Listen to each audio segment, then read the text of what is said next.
আর যার মনের মধ্যে সততা আছে আল্লাহ পাক কোনো না কোনো দিন ইনশাআল্লাহ তাকে হেদায়েত দিবে। এটা আমরা আমাদের অভিজ্ঞতা থেকেও দেখেছি। এমন অনেক মানুষকে আমরা দেখেছি যে ড্রাগ অ্যাডিক্টেড ছিল, মিউজিক করেছে, হারাম সম্পর্কের মধ্যে ছিল, নামাজ ঠিক মতো পড়ে নাই, কিন্তু যখনই আল্লাহর কথা আলোচনা হতো দেখতাম সে খুবই শান্তভাবে মন থেকে কথা শুনছে।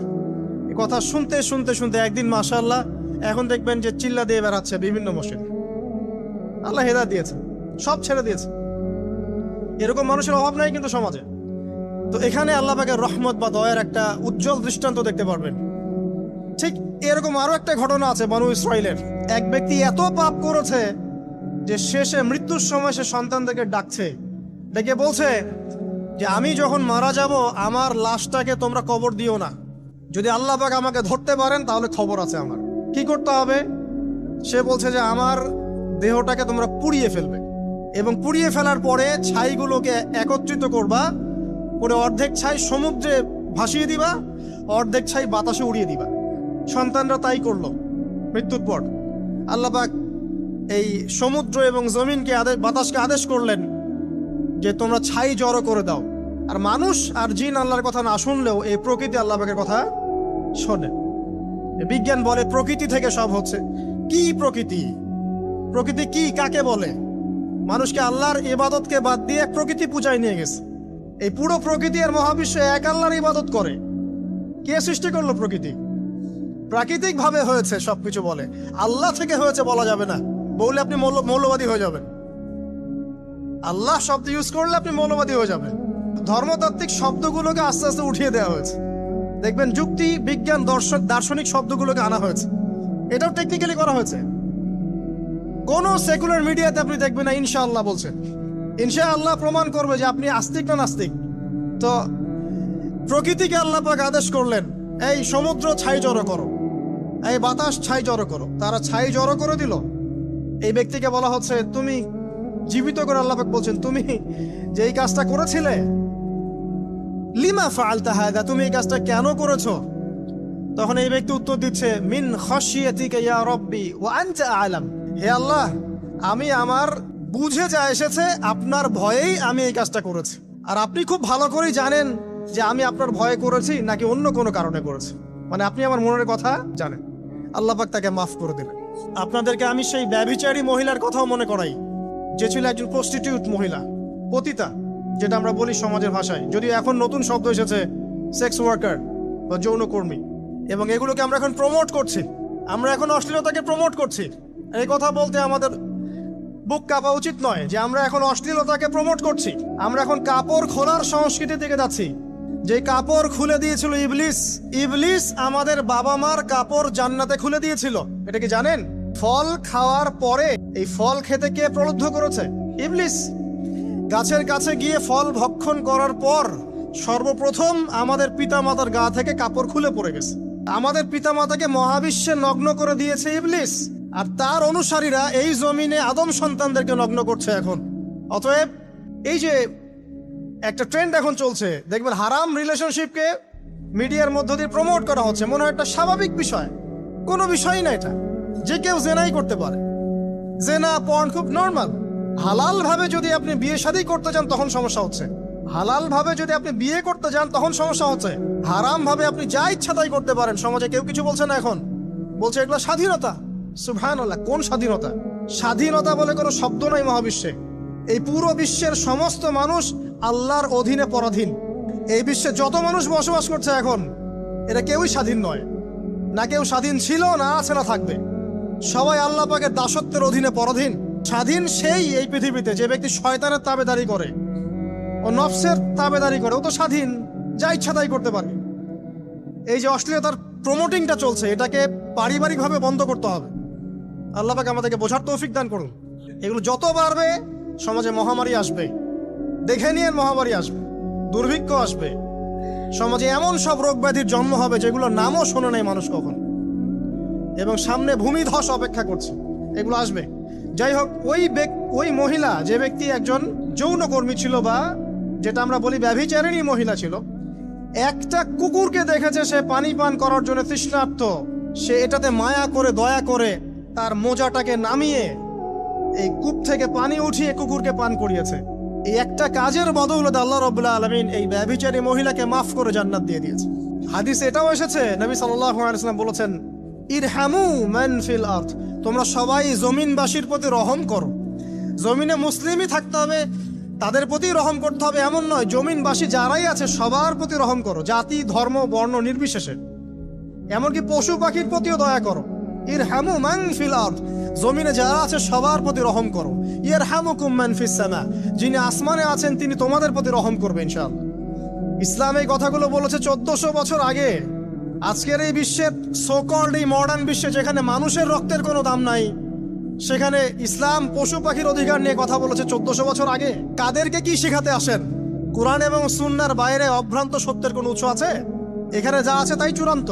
মানতে চাইলে মানেন, না মানতে চাইলে জাহান্নামে যান, কেউ তো বাধ্য করছে না। লাকুম দীনুকুম ওয়ালিয়া দিন। আল্লাহ পাকের রহমত দেখেন। আরেকটা ঘটনা আছে এমন, একটা বিড়ালকে বেঁধে রেখেছিল এক মহিলা, খাবার দেয় নাই, কষ্ট দিয়েছে। একটা বিড়ালকে খাবার না দিয়ে কষ্ট দেওয়ার কারণে এই মহিলাকে আল্লাহ পাক জাহান্নামে পাঠিয়েছে। এরকম কত ঘটনা আছে, এই ঘটনাগুলো হাদিসের পাতায় বর্ণিত আছে। কোরআনে কি বলছে দেখুন। কোরআনের আমি কয়েকটা পয়েন্ট আপনাদেরকে খালি বলছি, এটা নিয়ে আমি সকালে ভাবছিলাম। আল্লাহ পাক আদম আলাইহিস সালামকে সৃষ্টি করেছেন আমরা সবাই জানি, কিন্তু আল্লাহ পাক সূরা সদের মধ্যে বলছেন ইবলিসকে, হে ইবলিস তোমাকে কিসে বারণ করলো আদমকে সেজদা করতে, যে আদমকে আমি নিজের হাত দিয়ে সৃষ্টি করেছি। আল্লাহ রাব্বুল আলামিন যে আমাদেরকে এত যত্ন করে ভালোবেসে সৃষ্টি করেছেন, এটা কি আল্লাহ পাকের দয়ার নিদর্শন নয়? মহাবিশ্বের অন্য কোন মাখলুক সৃষ্টির ব্যাপারে আল্লাহ পাক বলেন নাই খলাকতু বিয়াদাই, আমি নিজ হাতে তাকে সৃষ্টি করেছি। শুধু সৃষ্টি নয়, সৃষ্টি করার পর আল্লাহ পাক তাকে সমস্ত নাম শিক্ষা দিয়েছেন। এই যে জ্ঞান শিক্ষা দেওয়া, জ্ঞান, এটা আল্লাহ পাকের সবচেয়ে বড় নিদর্শনগুলোর মধ্যে অন্যতম। এবং আল্লাহ পাকের সবচেয়ে বড় দয়া, আমার মত এটা, মানব জাতির উপরে আল্লাহ পাকের সবচেয়ে বড় দয়াটা হচ্ছে কি জানেন? আল্লাহ পাক আমাদেরকে জ্ঞান শিক্ষা দিয়েছেন, ওহী নাজিল করেছে। এটা সব কিছুর ঊর্ধ্বে। কারণ আপনি তওবা করবেন, জ্ঞান লাগবে। নামাজ পড়বেন, জ্ঞান লাগবে। রোজা রাখবেন, জ্ঞান লাগবে। যাকাত দিবেন, ইলম লাগবে। আপনি দিনের যে কোনো আমল করেন, ইলম লাগবে। জান্নাত জাহান্নামের পথ খুঁজে পেতে হলে ইলম লাগবে। দেশ চালাবেন, ইলম লাগবে। অর্থনীতি চালাবেন, ইলম লাগবে। ইলম ছাড়া কিছু নাই, ইলমের উপরে কিচ্ছু নাই। এই ইলমটা আল্লাহ পাক কাকে শিক্ষা দিয়েছেন? আদম আলাইহিস সালামকে। আমরা তো শিখেছি সমাজবিজ্ঞান বইগুলোতে যে আমাদের পূর্বপুরুষরা নাকি গুহায় থাকতো আর গাছের ছাল পাতা খেয়ে থাকতো, তাই না? লতা পাতা খেয়ে থাকতো, গাছের ছাল পাতা খেয়ে পোশাক পরতো আর কি। বোগাস, ডাহা, মিথ্যা কথা। আল্লাহ রাব্বুল আলামিন সূরা বাকারা এবং সূরা আরাফ পড়ে দেখেন, আল্লাহ পাক বলছেন যে আদম আলাইহিস সালামকে আল্লাহ পাক সমস্ত নাম জ্ঞান শিক্ষা দিয়েছেন। মহাবিশ্বের যে প্রয়োজনীয় জ্ঞানগুলো আছে সেগুলো আল্লাহ পাক আদমকে শিখিয়েছেন আলাইহিস সালাম। ওয়াল্লামা আদামাল আসমাআ কুল্লাহা, আল্লাহ পাক আদমকে সমস্ত নাম শিক্ষা দিয়েছেন। আমাদের পিতা মাতারা মূর্খ ছিলেন না, তারা সৃষ্টি থেকেই জ্ঞানী ছিলেন। আদম আলাইহিস সালামের পারমাণবিক বোম বানানোর কোনো প্রয়োজন ছিল না। ছিল? বানান নাই। আপনার মধ্যে এই জ্ঞানটা আসছে কিভাবে? বাই ডিএনএ আপনি জ্ঞান পাচ্ছেন, কারণ আমরা আদম সন্তান। অনেক জ্ঞান আমাদের ভিতরেই আছে, এগুলো চর্চার মধ্য দিয়ে, গবেষণার মধ্য দিয়ে প্রস্ফুটিত হয় মাত্র। জ্ঞান ভিতরে আছে আমাদের পিতাকে জ্ঞানী করে পাঠানো হয়েছে। এই জ্ঞান শিক্ষা দেওয়াটা হচ্ছে আল্লাহ পাকের সবচেয়ে বড় দয়াগুলোর মধ্যে একটা। রহম করেছেন। শুধু তাই নয়, আদম আলাইহিস সালামকে এমন জ্ঞান শিক্ষা দিয়েছেন যে জ্ঞান ফেরেশতারা পর্যন্ত জানতো না। এটা কি দয়া নয়? এটা কি আদম সন্তানের প্রতি ভালোবাসা নয়? তারপরে সেজদা করিয়েছেন। মহাবিশ্বে অন্য কাউকে কি সেজদা করানো হয়েছে? কোরআনে কি এমন কোনো দলিল আছে যে আদম আলাইহিস সালাম ছাড়া অন্য কাউকে সব ফেরেশতারা সেজদা করেছেন? আছে? তাহলে এই যে সম্মান দেয় আল্লাহর পক্ষ থেকে, সম্মান কিসের ভিত্তিতে? সম্মান শারীরিক ক্ষমতার ভিত্তিতে। সম্মানটা কি কারণে? জ্ঞানের কারণে, ইলমের কারণে, জ্ঞানের কারণে সম্মান। এই সম্মান দেওয়াটা কি আল্লাহ পাকের রহমত এবং দয়া নিদর্শন নয়? অতএব সম্মান পেতে হলে, আল্লাহর রহমত পেতে হলে সেই জ্ঞানের চর্চায় আবার ফিরে আসতে হবে। আপনি যদি আজও সেই ওহির জ্ঞানের চর্চা করেন, আল্লাহ পাক এই পৃথিবীবাসীর বুকের মধ্যে আপনার জন্য সম্মান পয়দা করে দিবেন ইনশাআল্লাহ। দেখে নিন, ওই সেই জ্ঞানী যদি আপনি এখনো চর্চা করেন, আজও আপনি সম্মানিত হবেন ইনশাআল্লাহ। ব্যক্তির চর্চা করলে ব্যক্তি সম্মানিত হবে, একটা পরিবার চর্চা করলে ওই পরিবার সম্মানিত হবে, একটা সমাজ যদি চর্চা করে সেই ওহির জ্ঞান, ওই সমাজ সম্মানিত হবে। একটা দেশে যদি আপনি ওই ওহিভিত্তিক জ্ঞান ছড়িয়ে দেন, পুরো দেশকে আল্লাহ পাক সম্মানিত করবে ইনশাআল্লাহ, পুরো জাতিকে সম্মানিত করবে ইনশাআল্লাহ। আরো সামনে যান, এই যে আদম এবং হাওয়া আলাইহিস সালাম গাছের কাছে চলে গেলেন, ফল খেয়ে ফেললেন, কারণ আমরা আদম সন্তান, ভুল করি। আল্লাহ পাক কি সাথে সাথেই বহিষ্কার করে দিয়েছেন? না, আল্লাহ পাক তওবা করার জন্য কালিমা শিখিয়ে দিয়েছেন। সুবহানাল্লাহ, তাদের কালিমা জানা ছিল না। আল্লাহ পাক বলছেন ফাতালাক্কা আদম মির রাব্বিহি কালিমাত, আল্লাহ পাকের কাছ থেকে আদম আলাইহিস সালাম কিছু বাক্য শিখে নিলেন, যেই বাক্য দিয়ে ফাতাবা আলাই, সে আল্লাহর কাছে তওবা করলো। কোন সেই বাক্য? সূরা আরাফে আছে, রব্বানা যালামনা আনফুসানা ওয়া ইল্লাম তাগফির লানা ওয়া তারহামনা লানাকুনান্না মিনাল খাসিরিন। এই দোয়া কে শিখিয়ে দিয়েছে? আল্লাহ। এই তওবার বাক্য যে শিখিয়ে দেয়, এটা কি দয়ার পরিচয় নয়? আমরা আল্লাহর কাছে ফিরে যাব, তওবা করব, ইস্তেগফার করব, এই জ্ঞানটা শিখিয়ে দেয়া কি আল্লাহ পাকের দয়ার পরিচয় নয়? তাহলে আমরা কিভাবে ক্ষমা চাইতাম? কিভাবে ক্ষমা চাইলে আল্লাহ পাক সমস্ত গুনাহ মাফ করবেন, এই পদ্ধতিগুলো বলে দেয়া কি আল্লাহ পাকের দয়ার পরিচয় নয়? তারপর সামনে যান, পৃথিবীতে নামিয়ে দিয়ে আল্লাহ পাক ক্ষান্ত হয়ে যাননি। আল্লাহ রাব্বুল আলামিন আসমান থেকে হেদায়েতের গ্রন্থ পাঠিয়েছেন, বলেছেন এই গ্রন্থের মধ্যে যা আছে মেনে চললে তোমরা আবার জান্নাতে ফিরে আসবে ইনশাআল্লাহ। আল্লাহ পাক আদম এবং হাওয়া আলাইহিস সালাম এবং আদম সন্তান সবাইকেই সৃষ্টি করেছেন, উদ্দেশ্য হচ্ছে আল্লাহ পাক আমাদেরকে জান্নাত দিতে চান। আল্লাহ পাক চান যে আমরা যেন জান্নাতে যাই। যদি আমরা জান্নাতে যেতে না পারি পরকালে, একটা কারণে যেতে পারবো না, অনলি একটা কারণ, সেটা হলো আমাদের নিজের দোষে। একটা কারণ, যারা জাহান্নামে যাবে মানুষ এবং জিনদের মধ্যে, নিঃসন্দেহে মহাবিশ্বে তারা ছাড়া জাহান্নামে যাওয়ার উপযুক্ত কেউ ছিল না। ও জাহান্নামে যাওয়ার উপযুক্ত ছিল বলেই আল্লাহ পাক তাকে জাহান্নামে পাঠাবেন। আর যারাই জান্নাতে যাবে প্রত্যেকেই শুধু আমলের বদৌলতে যাবে না, বরং আল্লাহ পাকের রহমতেই যাবে। আল্লাহ পাকের রহমত যাদের উপরে বর্ষিত হবে তারাই জান্নাতে যাবে ইনশাআল্লাহ। কে আমল দিয়ে যেতে পারবে না। যত আমলই করি বলা যাবে না এই আমলের বদৌলতে জান্নাতে যেতে পারবো। আল্লাহ পাক দয়া না করলে হবে না। আল্লাহ পাক চান যে আদম সন্তান যেন জান্নাতেই যায়। এই কারণেই সৃষ্টি করা, এই কারণেই আপনার ওহী ভিত্তিক গ্রন্থগুলো পাঠানো, এই কারণে নবী রাসূল পাঠানো, আলেম ওলামা সৃষ্টি করা, মানুষকে সতর্ক করা, হায়াত দেয়া, বারংবার জীবনে চলতে ফিরতে আপনাকে অ্যালার্ম করা হয় আল্লাহর পথে ফিরে আসেন, আল্লাহর পথে ফিরে আসেন। অ্যালার্ম করা হয় না? বিপদ দিয়ে আপনাকে অ্যালার্ম করা হয় আল্লাহর পক্ষ থেকে। আপনি চলতে পথে হোঁচট খান, আল্লাহ আপনাকে অ্যালার্ম দেন, ফিরে আসো। চলছেন বিপথে, আল্লাহ পাকে অ্যালার্ম দেন, ফিরে আসো। আল্লাহ পাকের পক্ষ থেকে কিন্তু এগুলো আসে। অদ্ভুত একটা হাদিস বললাম, অদ্ভুত বলতে বলছি অ্যামেজিং হাদিস, যে একজন সাহাবী বলছেন, সালমান রাদিয়াল্লাহু আনহু, তিনি বলছেন যে যখন মুমিনের উপর বিপদ আপদ বালা মুসিবত আসে, তখন মুমিনের এই বিপদ আপদ বালা মুসিবত রোগ শোকের বদৌলতে আল্লাহ পাক তার গুনাহগুলোকে মাফ করে দেন এবং তার মর্যাদাকে বাড়িয়ে দেন, এবং সে আল্লাহর দিকে ফিরে আসার অনুশোচনা করার সুযোগ পায়।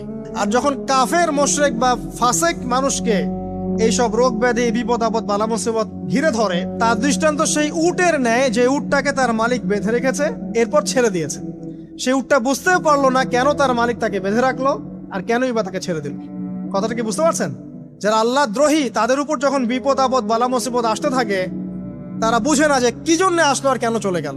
কিন্তু মুমিন ব্যক্তি যারা মুসলিম, আল্লাহর অনুগত, তাদের বিষয়টা হচ্ছে এমন, বিপদ আপদ বালা মুসিবত রোগ ব্যাধি তাদেরকে আল্লাহর দিকে ফিরিয়ে নিয়ে আসবে।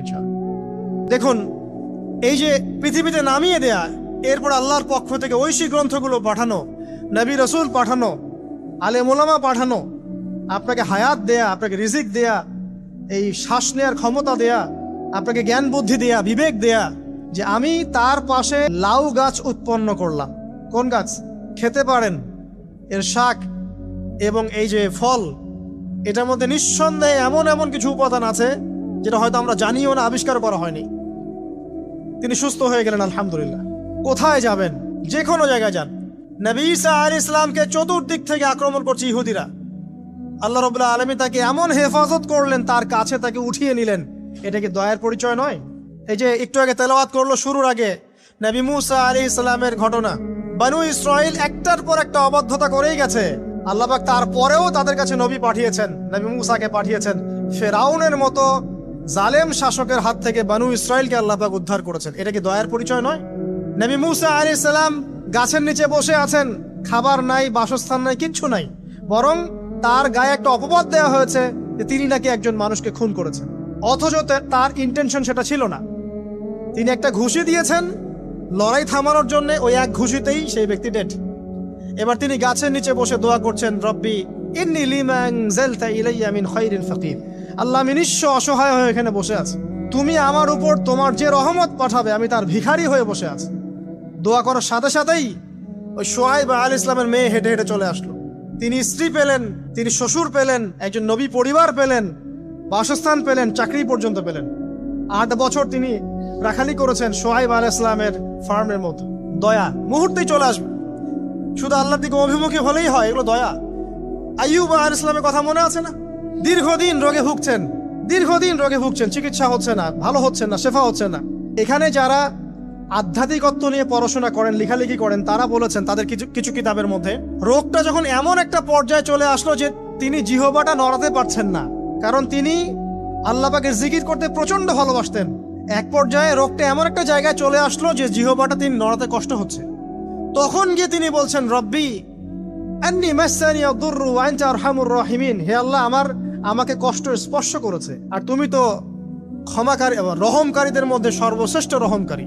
আমি জিকির করতে পর্যন্ত পারছি না, আল্লাহ আমার রোগটা শেফা দিয়ে দাও। বলার সাথে সাথে আল্লাহ রাব্বুল আলামিন প্রস্রবণ ঝর্ণা তৈরি করলেন, এখানে গোসল করো, শেফা হয়ে গেল।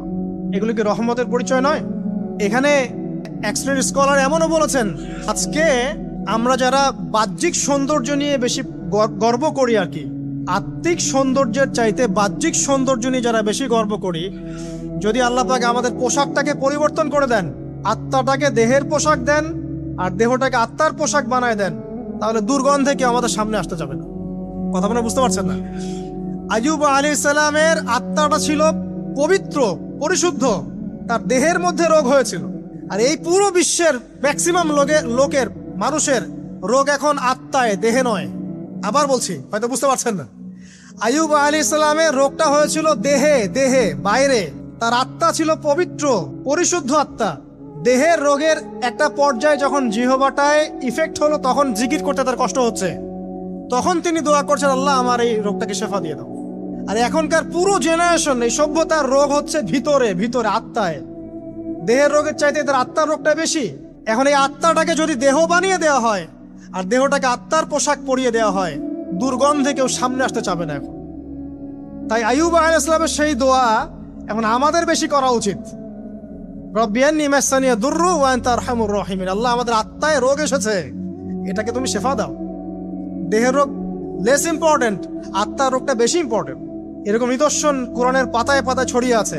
আসহাবুল কাহাফ, পুরো সমাজ ওদেরকে মেনে নিচ্ছে না, গুহায় চলে গেলেন, ঘুম পাড়িয়ে দিলেন আল্লাহ পাক। 309 বছর, কত বছর? 309 বছর একটা দোয়ার বদৌলতে। তারা বলেছিল, রব্বানা আতিনা মিন লাদুনকা রাহমা ওয়া হাইয়্যি লানা মিন আমরিনা রাশাদা। আল্লাহ পাক শুধু ঘুম পাড়িয়ে রাখলেন না, তাদের মধ্য দিয়ে আল্লাহ পাক পুরো একটা সভ্যতাকে হেদায়েত করে দিলেন। আলহামদুলিল্লাহ। যে সভ্যতা বিশ্বাস করতো না যে পরকাল বলে কিছু আছে, দাকিয়ানুস বাদশার সেই জুলুম থেকে আল্লাহ পাক এই 10 জন বা 9 জন যুবককে বাঁচালেন, ওদেরকে কিয়ামত পর্যন্ত কোরআনের পাতায় স্থান দিলেন, নিদর্শন বানালেন, এবং তাদের মধ্য দিয়ে একটা পুরো সভ্যতাকে হেদায়েত দিলেন। সুবহানাল্লাহ। যেখানে যাবেন এই নিদর্শন। আর কার কথা বলবো? যুলকারনাইন, মনে আছে? কোন সূরা আছে যুলকারনাইনের কথা? সূরা কাহাফ। আল্লাহ পাক তাকে এমন রহমত করেছিলেন যে মাশরিক মাগরিব, মানে পূর্ব পশ্চিম পর্যন্ত তাকে রাজত্ব দিয়ে দিয়েছেন। আজকে তো আমরা এই সামান্য একটু ক্ষমতা পেলেই আমাদের কেউ চেনে না, গায়ে হাতি দেওয়া যায় না, ঠিক আছে? মানে তখন সে নিজেকে মনে করে যে সে এই পৃথিবীর সবকিছু, বাকি মানুষ আর মানুষ না। ক্ষণস্থায়ী সামান্য একটু ক্ষমতা দিয়ে দেখবেন আমাদের অবস্থা খারাপ। প্রত্যেকের ধর্মতাত্ত্বিক ক্ষেত্রেও যদি কাউকে আপনি ক্ষমতা ধর আলেম মনে করেন, দেখবেন অহংকারে বাঁচতেছে না। কারো একটু পপুলারিটি হয়ে গেছে, দেখবেন অহংকারে বাঁচতেছে না। আইওয়াশ শোডাউনের জামানা তো এটা, যে যত পারে মানুষকে দেখাতে পারলে বাঁচে। আর কাজ হবে 5%, 95% হচ্ছে আইওয়াশ। যে কোনো জায়গায়, ধর্মতাত্ত্বিক জায়গা বলেন, social, economical, political, world affairs, কাউকে যদি আল্লাহ পাক যাররা পরিমাণ একটু ক্ষমতা দিয়ে দিয়েছেন, ব্যাস তাকে আর চেনা যায়।